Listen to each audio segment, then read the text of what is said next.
Okay. So actually, what is temperature? Temperature is it's a representation of a condition. Okay, condition or characteristics of a thermal state of a body.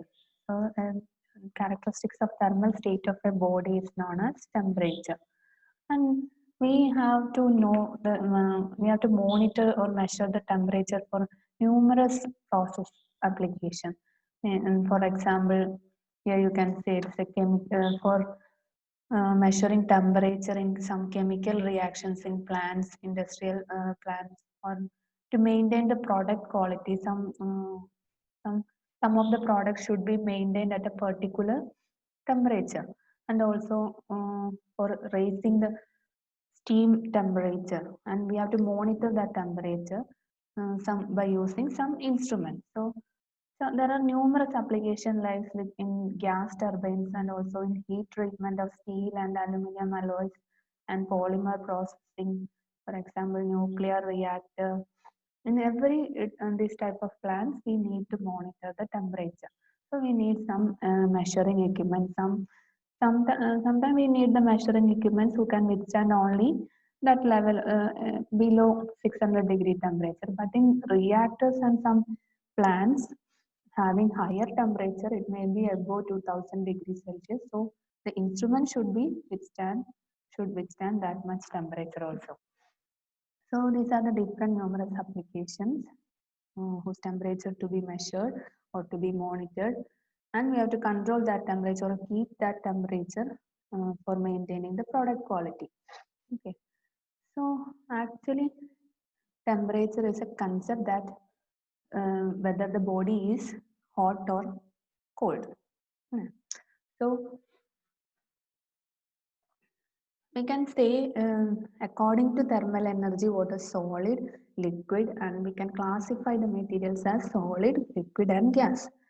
In which in solid you know that the atoms and molecules are bonded strongly, but atoms can vibrate around their equilibrium position. That means the atoms or molecules in a solid are closely bonded with each other. They have some attraction between them, and it keeps a crystalline structure.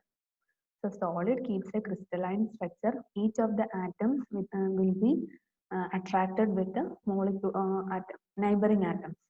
So it keeps a crystalline structure, and that means there is no vibration or zero thermal energy. In solids, there is zero. According to thermal energy, the atoms are in a stable position and they have some bonds with the neighboring molecules or atoms. Okay. If we increase the temperature of a solid, that molecule starts vibrating, the atoms start vibrating. And if we increase a particular level of temperature, that atoms will have get an acceleration and it can move within that material. That means it becomes a liquid. Okay. So in liquid means by adding more and more energy to a solid material, the molecular vibration will increase and finally it overcome a bonding attraction that hold with that molecules in neighboring molecules. So the molecules now break away and move. It can move within that surrounding.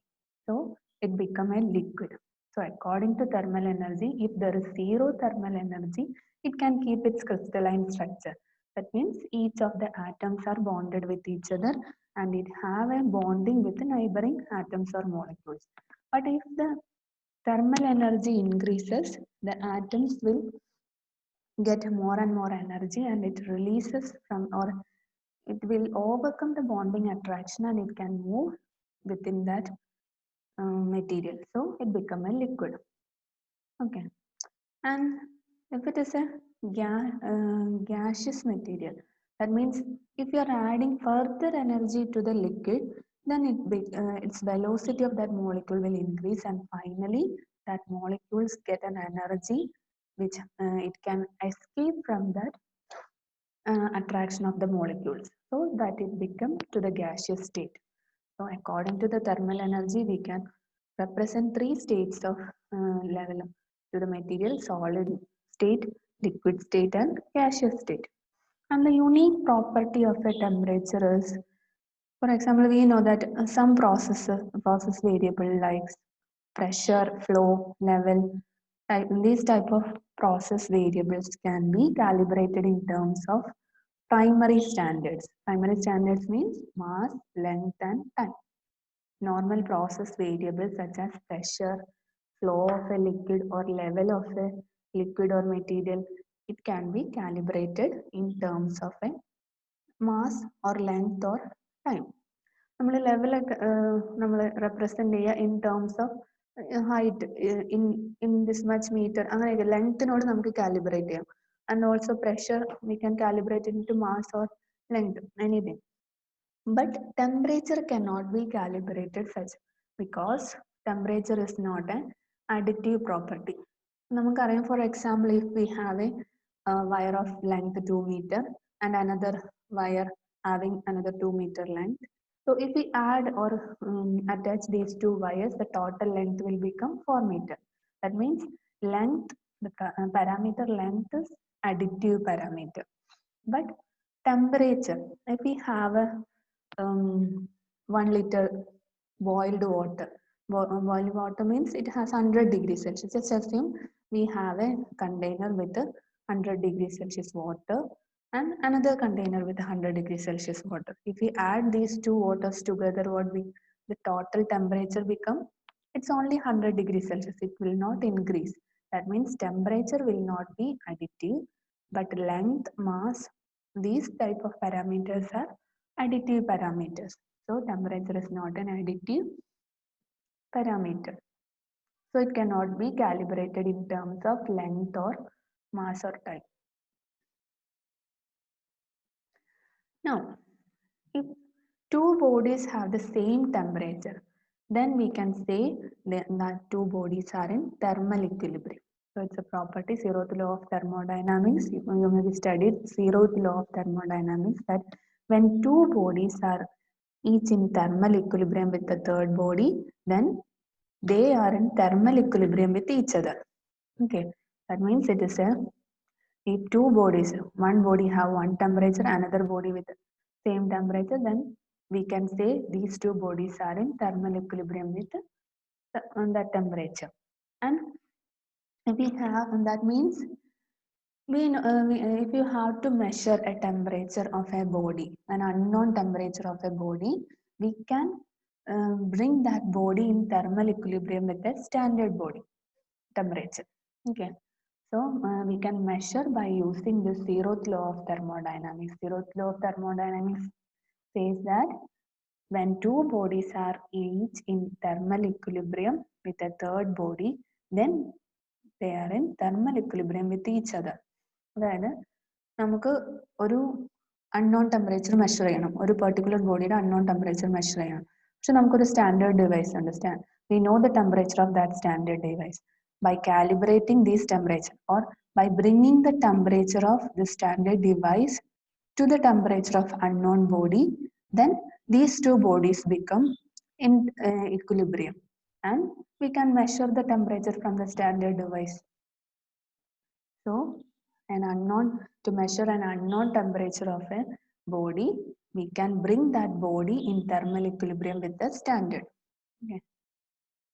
And temperature scales are represented as absolute temperature scale and relative temperature scale. You may have studied about different scales used to represent temperature. That is Fahrenheit, Celsius, centigrade, Rankine, and Kelvin. These are the different temperature scale representations.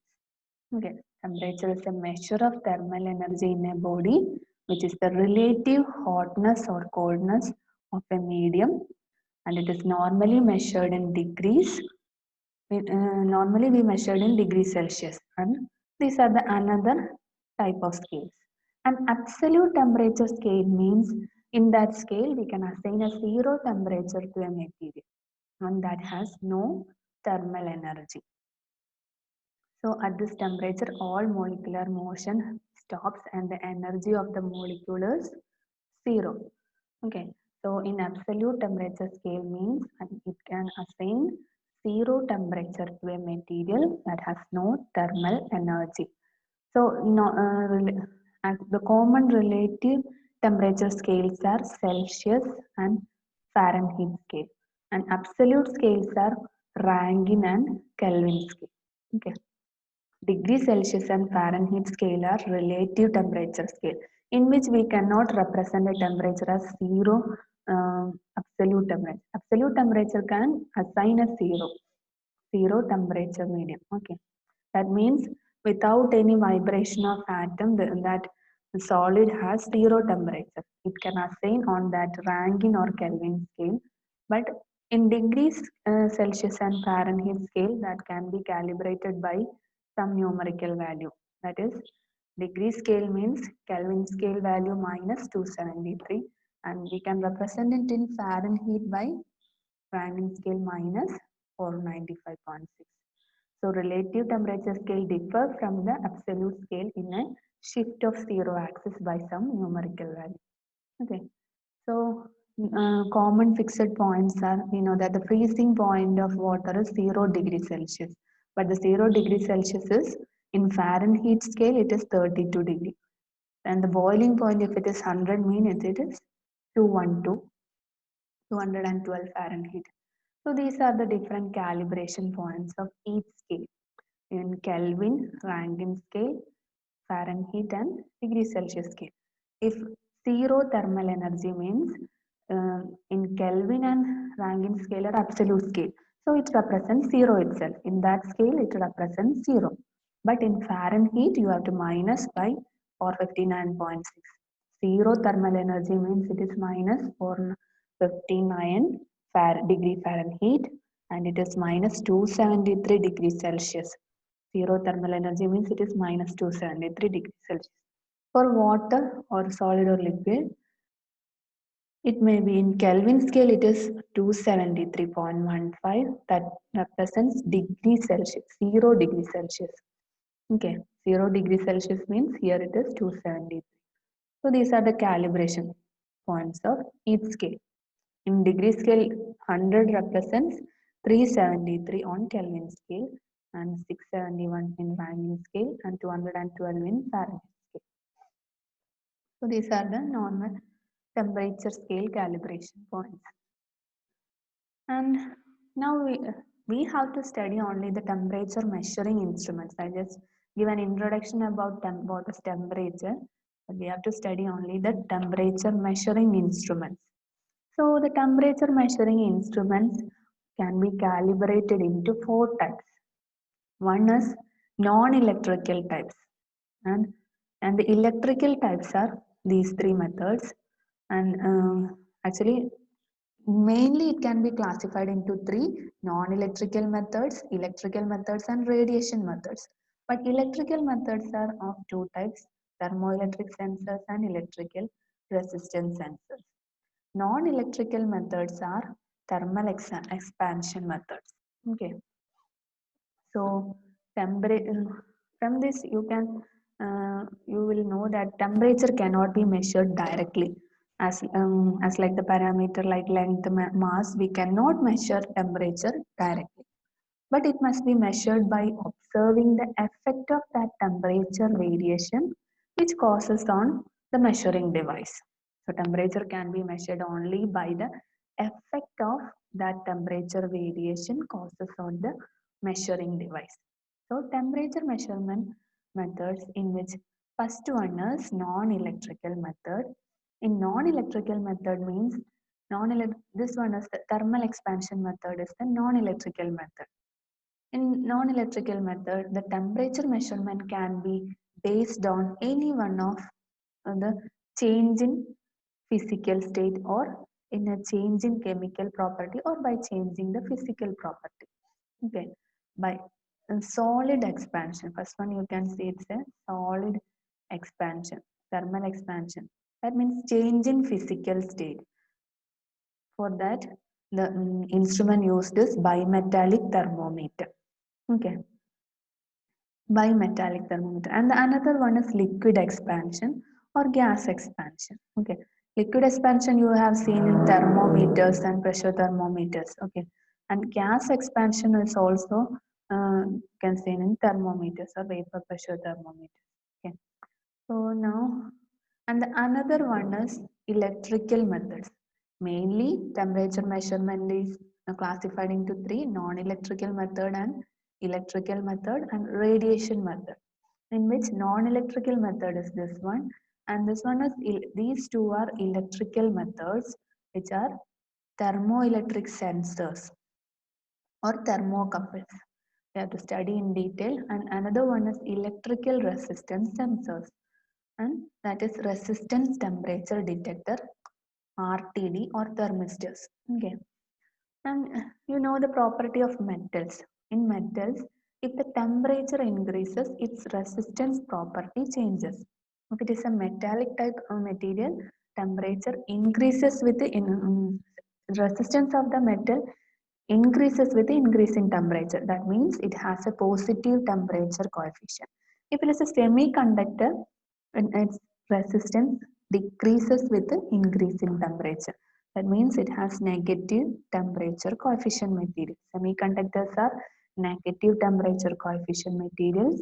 So by constructing a temperature measuring device with semiconductors is known as thermistors, and the temperature measuring device with conductors is known as, or metals is known as, RTD. Okay. And these are working on the principle that temperature coefficient, that is the resistance property of a metal increases with the increase in temperature. So by measuring the change in resistance, we can measure the temperature. That is the principle of RTD. And in thermistor means it is a semiconductor material. We know that semiconductor material is a negative temperature coefficient device. So NTC or thermistors are constructed by using semiconductors, and it works on the principle that if the temperature of a body semiconductor increases, its resistance decreases. So change in resistance is proportional to the temperature change. So the working of thermistor is that. And thermocouple means it is a combination of two different metals, and it has two metal wires and joined at two end. And these two metals are of different, having different properties. And if one junction is made at a constant temperature and other junction is placed at a temperature to be measured, then the change in temperature will produce a EMF in between these two wires. That means that when we connect two different metal wires together, and if there is any temperature change at two junctions, it will produce a EMF in that loop. That voltage is proportional to temperature change. That is the property of thermocouple. And another method is radiation method. Radiation method means it is when uh, in some mediums, that is in industrial plants or some burners, we cannot measure the temperature directly by physical contact. That means in thermocouples, we need to measure the temperature, we need a physical contact with that temperature medium. And also RTD, we have to attach that RTD to the temperature medium. Similar in thermistor also, we need a contact with that medium. But if sometimes some rotating furnace, or if the temperature medium is rotating, or if the temperature medium have a higher temperature more than 2000 degree Celsius, then that RTD or thermocouple cannot withstand that much temperature. So it will be burning. So to protect from that higher temperature, to the instrument, to protect from that higher temperature, we use this method, radiation method. That device is known as pyrometer. By temperature measurement using radiation method, we use pyrometer. Okay, it may be two type: total radiation pyrometer and optical pyrometer.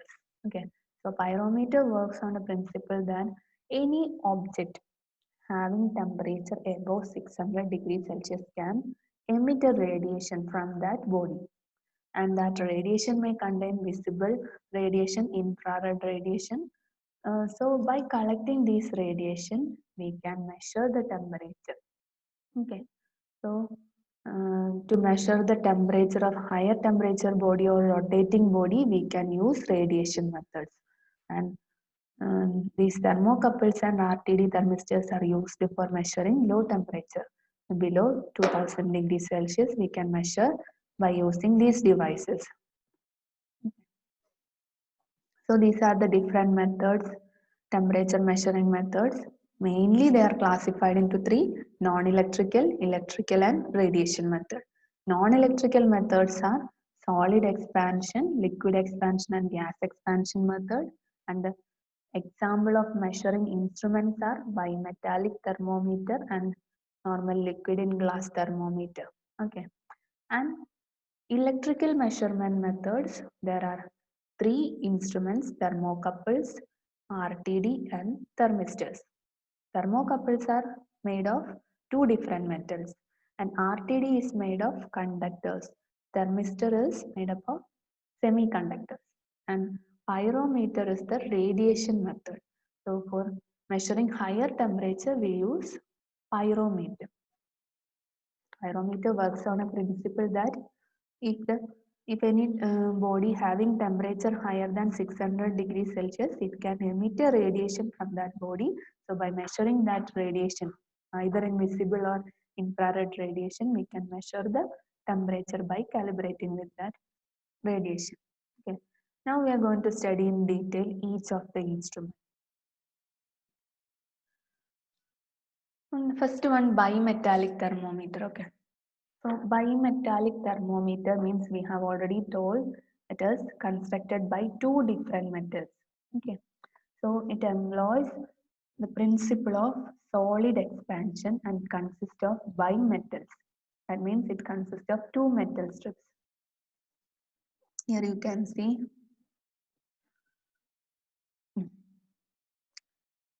this gray, ash color one is one metal and this one is another metal. So two strips of metal with a different coefficient of thermal expansion are welded or riveted together. Thermal expansion coefficient means one material have higher thermal expansion coefficient and another one is having lower thermal expansion and we are welded or riveted together. So having different thermal expansion coefficient means by applying temperature, it will expand in different dimension. Okay. Higher expansion coefficient material will expand more. Okay. So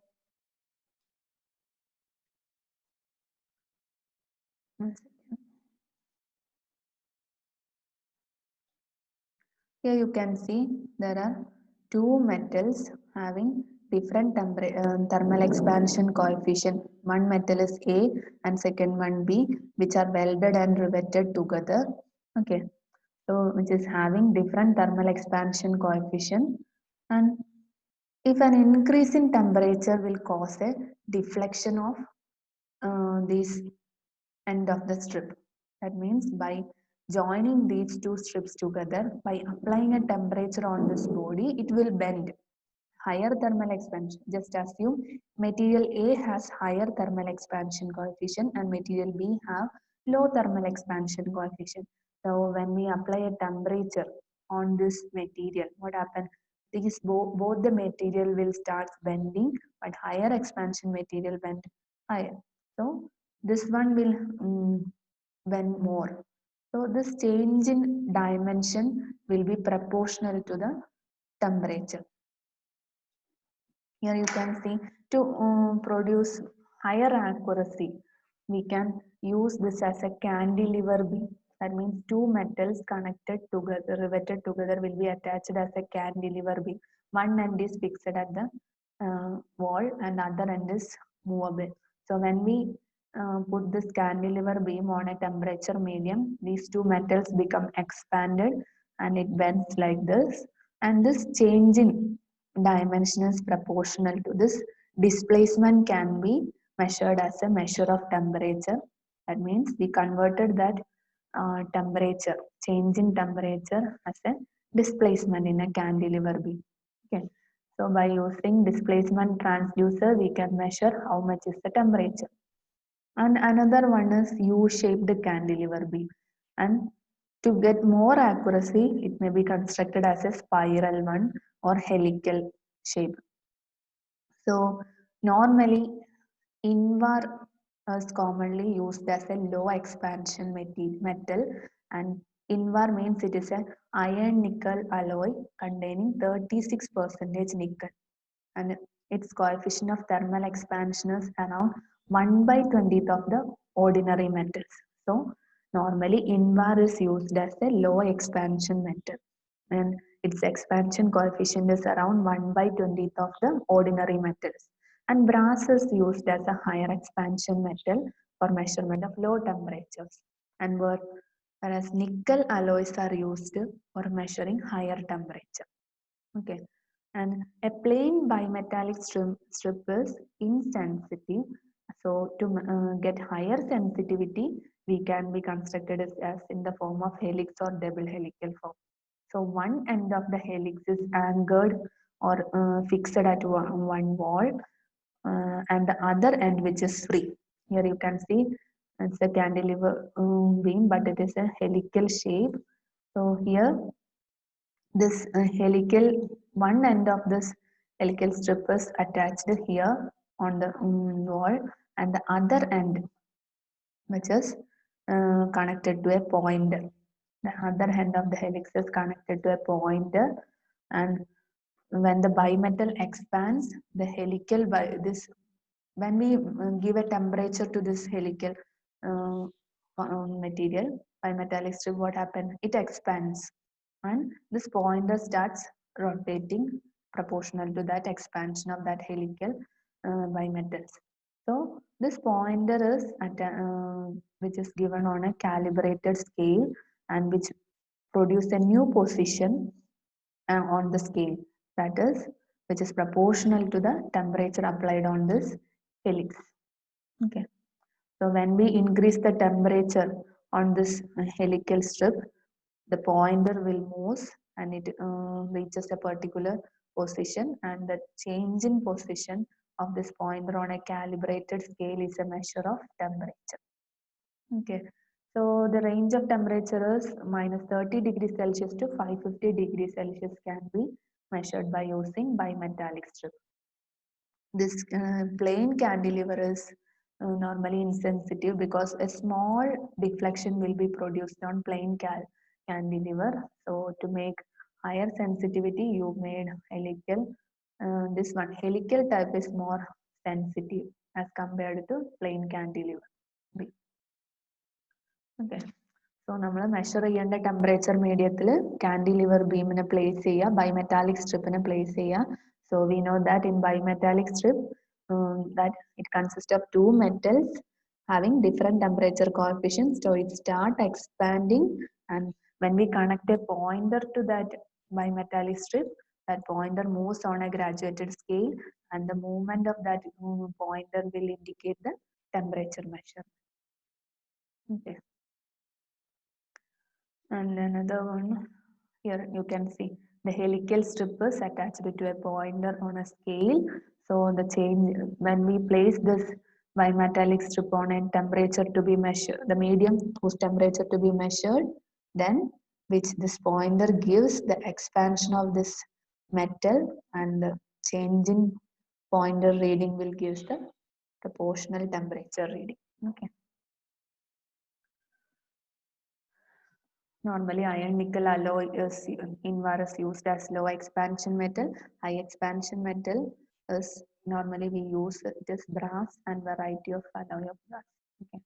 So minus 30 to 550 degrees Celsius can be measured by using bimetallic thermometers. Okay. And different materials used for some common bimetallic strips are aluminum, copper, steel, and which expansion is given here. And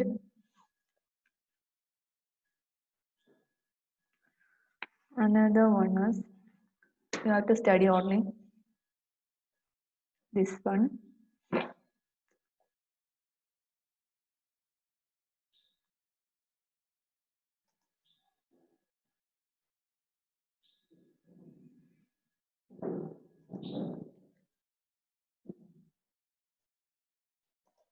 1 second.